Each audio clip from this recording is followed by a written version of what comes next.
अच्छा, अब हम कंटिन्यू कर रहे थे फ्रॉम फ्लेक्सर रेटिनोकुलम। तो फ्लेक्सर रेटिनोकुलम क्या होता है कि basically anterior surface of your wrist के ऊपर एंटी ब्रेकियल फेशिया की ही ये थिकनिंग होती है। ठीक है, अब ये जो एंटी ब्रेकियल फेशिया की थिकनिंग है, इसके नीचे से कुछ स्ट्रक्चर्स पास कर रहे होते हैं और इसके ऊपर से कुछ स्ट्रक्चर्स पास कर रहे होते हैं। तो जितने भी आपके फ्लेक्सर मसल्स के टेंडन्स हैं वो इसके नीचे से पास कर रहे होते हैं ताकि ये एक ऑर्गेनाइज्ड फॉर्म के अंदर रहें, ये तितर बितर ना हो जाए।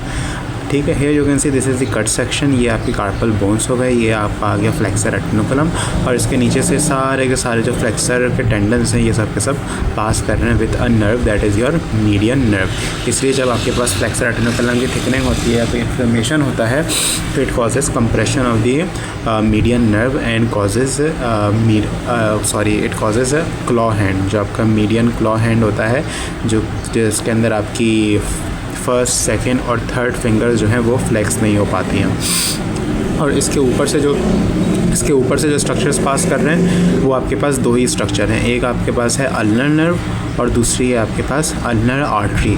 और एक और मसल का टेंडन होता है जिसे हम कहते हैं पाल्मेरिस लॉन्गस मसल। जो पाल्मेरिस लॉन्गस मसल है उसका भी टेंडन इसके ऊपर से पास कर रहा होता है।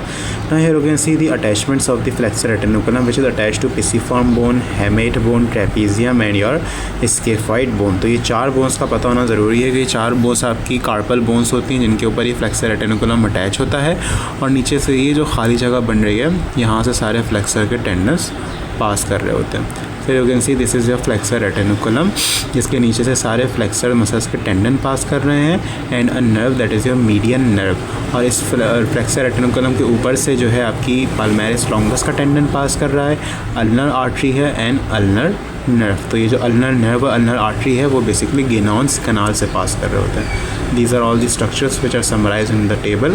Here you can see this is your median nerve damage causing a Pompey's hand, जिसमें आपकी first, second and third finger जो है ये फ्लेक्स नहीं हो पाती क्योंकि इनको जो है मीडियन नर्व सप्लाई कर रही होती है तो इनकी मसल्स, फ्लेक्सर मसल्स जो हैं वो पैरालाइज हो चुकी होती हैं। Now this is your ulnar claw hand जिसके अंदर आपकी फर्स्ट, सेकंड और थर्ड फिंगर तो फ्लेक्स होती है लेकिन जो आपकी मीडियल फोर्थ और फिफ्थ फिंगर्स हैं वो फ्लेक्स नहीं हो पाती हैं, कॉजिंग अल्नर क्लॉ हैंड।